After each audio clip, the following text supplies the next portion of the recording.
सुप्रभात बेटा, आज हम हिंदी का पाठ 15 वरुण की चतुराई जिसका नाम है इसका पठन करेंगे। इसको कैसे करना है, हर एक शब्द का सही उच्चारण आप जान लीजिए, मैं आपको बता देती हूँ। आप भी अपनी हिंदी की पुस्तक मेरे साथ साथ खोल लीजिए ताकि आपको बाद में परेशानी ना हो। तो आओ इसे शुरू करते हैं। पाठ 15 वरुण की चतुराई। क्या है इसमें? यह एक बहुत अच्छी शिक्षाप्रद कहानी है। वरुण अपने दादाजी के साथ रहता था। वह बहुत होनहार और समझदार था। वरुण अपना समय बेकार के कामों में न गंवाकर घर के कामकाज में दादाजी की सहायता करता था। वरुण के दादाजी की इच्छा थी कि वह कुछ पूंजी अपने पोते के लिए छोड़कर इस दुनिया से विदा ले। अपने लगन और मेहनत से उन्होंने थोड़ी थोड़ी बचत करके सोने की कुछ मोहरें इकट्ठी भी कर ली थी। क्या था, दादा पोता रहते थे। दादा जी के साथ जो पोता था उनका उसका नाम था वरुण। और दादाजी बहुत बूढ़े थे, बहुत मेहनत करते थे और वो सोचते थे कि मैं जब तक जिंदा हूँ अपने पोते के लिए कुछ धन इकट्ठा कर लूँ और जब मैं मरूँ तो उसके लिए कुछ छोड़ कर जाऊँ इस संसार में। वरुण के दादाजी की इच्छा थी वह कुछ पूंजी पोते के लिए छोड़कर इस संसार से विदा ले। अपनी लगन और मेहनत से उन्होंने थोड़ी थोड़ी बचत करके सोने की कुछ मोहरें भी इकट्ठी कर ली थी। तो उन्होंने मेहनत करके क्या इकट्ठा किया? सोने की मोहरें।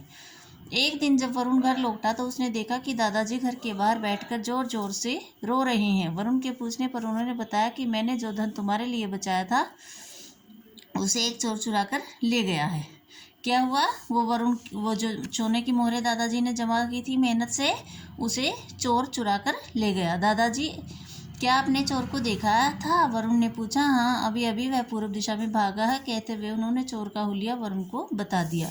अब वरुण ने दादाजी से पूछा चिंता का कारण, तो उन्होंने बता दिया कि एक ऐसा चोर था और वो पूर्व दिशा की ओर सोने की मोहरें चुरा कर भाग गया। वरुण तुरंत पूर्व दिशा की तरफ भागा। थोड़ी दूर जाने पर उसे एक आदमी दिखाई दिया। उसका हुलिया चोर से मिलता जुलता था। वरुण बचते हुए उससे आगे निकल गया और एक कुएं की मुंडेर पर बैठकर चोर का इंतजार करने लगा। वरुण कहाँ बैठकर इंतजार किया चोर का? वरुण ने कुएं की मुंडेर पर। अगले पेज पर आ जाइए। चोर जब कुएं के पास आ गया तो वरुण ने एक पत्थर कुएं में फेंका और जोर जोर से रोने लगा। चोर ने उससे रोने का कारण पूछा। वरुण बोला, पिताजी ने मेरे जन्मदिन पर मुझे सोने की एक टोपी दी थी, वह कुएं में गिर गई। अब पिताजी मुझे बहुत मारेंगे। वरुण ने क्या चतुराई की कि जब उसे चोर आता हुआ दिखाई दिया तो उसने क्या किया?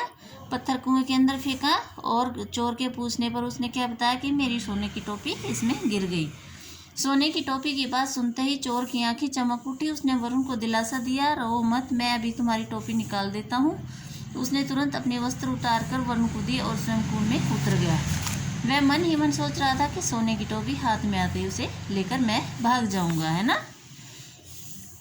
चोर के कुएं में उतरते ही वरुण ने उसके कुर्ते की जेबों की तलाशी ली। उसने उसमें उस कुर्ते से सोने की मोहरों वाली थैली निकाल ली। दूर आकर उसने वस्त्र फेंके और थैली लेकर दादाजी के पास आ गया। वरुण की चतुराई देखकर दादाजी बहुत प्रसन्न हुए।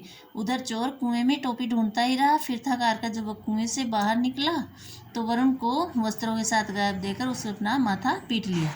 क्या हुआ कि वो चोर तो कुएं में टोपी के लालच में कूद गया और वरुण को मौका मिल गया। उसने उसके कपड़ों से अपने मोहरें थी जिस थैली में, उस थैली को निकाल लिया और अपने घर चला गया। और दादाजी उसकी समझदारी को देखकर बहुत ही खुश हुए। देखो वरुण ने कैसे समझदारी से काम लिया ना। अगर वो वैसे ही चोर का सामना करता तो वो उससे जीत नहीं सकता था। तो बेटा ऐसे ही हमें समझदारी से काम लेना चाहिए, ज़्यादा तैश में नहीं आना चाहिए।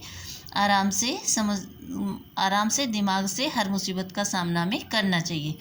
ये था बेटा आपका पाठ 15 वरुण की चतुराई। इसे आप एक बार खुद से भी पढ़ लेना ताकि आपको अच्छे से समझ आ जाए। फिर आगे हम इसका पुस्तक अभ्यास करेंगे। ठीक है, धन्यवाद। आपका दिन शुभ हो।